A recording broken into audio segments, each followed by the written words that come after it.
the real question. Why are we asking random pundits, who might personally have been victimized, by the way, by someone like Brian Thompson, why they would have empathy for him and their family, while there's no question being asked about who has empathy for the tens of thousands of Americans who are killed every year by the policies that Brian Thompson has made millions and millions, all right, Clay, tens of millions of dollars off of. Okay, why are we talking about the fact Briahna Joy gets shut down for her cold-hearted statement on Piers Morgan Uncensored, as Piers Morgan asked this question about the assassination of United Healthcare CEO Brian Thompson by Luigi Mangione to Briahna Joy, and her reply is rather bitter, to say the least, as she then gets called out by Natalie Winters from Steve Bannon's War Room, Clay Travis from Outkick, and Piers Morgan himself for her stone-cold answer, and Natalie Winters really goes in on Briahna Joy, which turns into a yelling match before Clay Travis comes in and nukes her. So, folks, let's jump in. Do you feel any empathy for Brian Thompson and his family?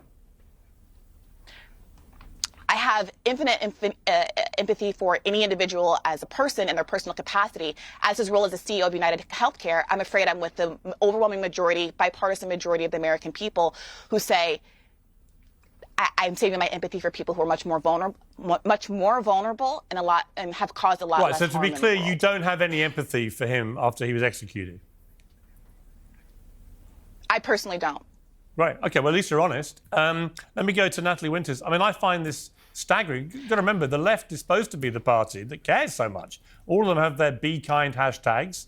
They're the caring ones, the kind ones, and they can't even bring it in their hearts to say they find a shred of empathy for a man who's just been executed, who's the father of children, the husband of a loving wife, and so on. I find that just staggering, that you can't, on a human level, have empathy for the murder of someone, but also make your point about the system in which he was an executive. What's your response? I mean, it's absolutely shocking. And look, what it gets to the core of is the continued dehumanization of people, because in the sort of culturally Marxist paradigm of oppressor versus oppressed, you're allowed to do whatever you want to someone who has allegedly, or in this case, I'm not a supporter of the United States healthcare system or apparatus. Believe me, there's so many problems that need to be fixed and adjusted there. But condoning, which is in effect what these two panelists are doing, the assassination of him by a roundabout way by saying, well, the healthcare system, you just told me that you had absolutely no empathy and that you think what people are doing by gunning down healthcare executives because of bad decisions. And by the way, I do not condone vigilante violence in either instance.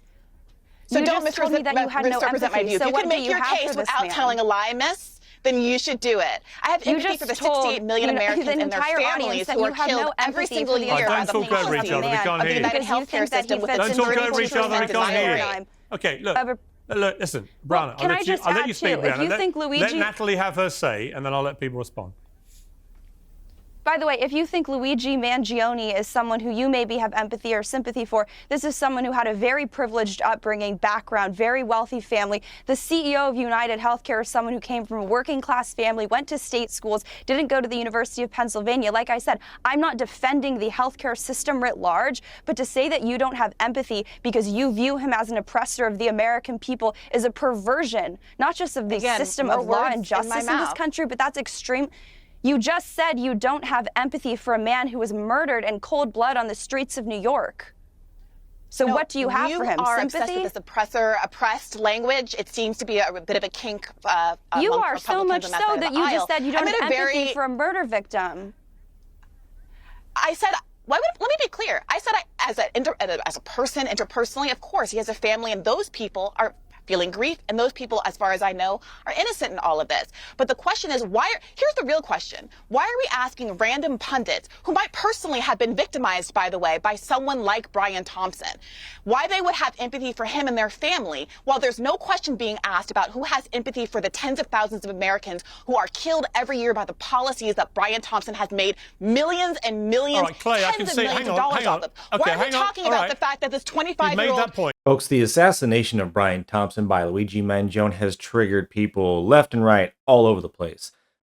And people have a very, very diverse set of opinions on this. And it really, on the crux that I see, is it relies on the fact that if you believe Brian Thompson more or less murdered tens and thousands of people, like Briahna Joy seems to think. I mean, she's said it before. She's used the word murdered. So she thinks that he directly and purposefully ended these people's lives So that's why she doesn't have any empathy for him. Now, I don't know if he intentionally did that. Is that part of the insurance business because it's ugly? I have no idea that, but I don't think that you can necessarily jump the gun and go to go this far to this conclusion that you should be, shooting people in the streets. And Brian Thompson is just going to get replaced by somebody else. And his family, I mean, they're out of dad. I mean, their kids are going to get wrecked. Like, the biggest victims here are going to be Brian Thompson's families. And meanwhile, Mangione, he's probably going to get tried. He's going to go to jail. Brian Thompson's dead. And he's going to get replaced. So doing this isn't even really changing anything. It's not going to change anything. It's not changing policy. This was a rage moment against the system, essentially. So, I mean, my heart goes out to his family. I mean, they don't know anything about this. They ain't got nothing to do with this.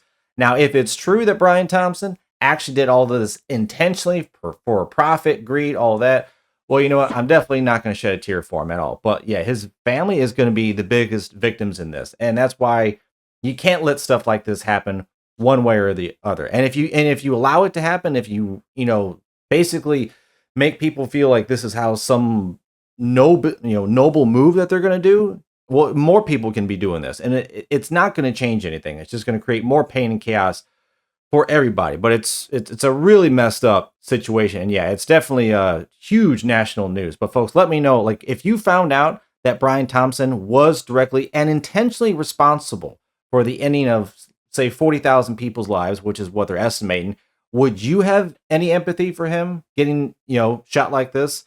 I mean, you know my answer, but I want to hear yours. Leave a like if you're enjoying the video, and let's get back in. Alleged perpetrator, went to an Ivy League school when obviously he was so still financially precarious, or obviously we don't know, the facts will come out. But the fact that someone who is relatively privileged in the United States of America can still feel so overwhelmed by our healthcare system that they would go to these lengths, that people who are relatively affluent still find themselves in medical bankruptcy, as you so rightly pointed out earlier, Piers Morgan, that 50% of families that have a cancer diagnosis in their family in the United States of America go bankrupt.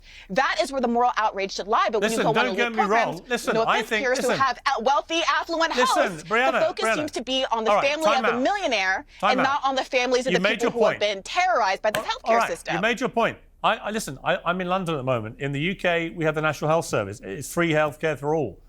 So I find the whole system in America completely baffling, that a country of your size and power and economic muscle can't have a better system where people don't fall through the cracks in such large numbers. I completely agree. But that is a separate issue to the execution of someone in the street. Clay, I could see you were rolling your eyes there. But it's not a separate issue. Well, let me bring Clay in. It is a separate. Piers, I'm in Israel right now.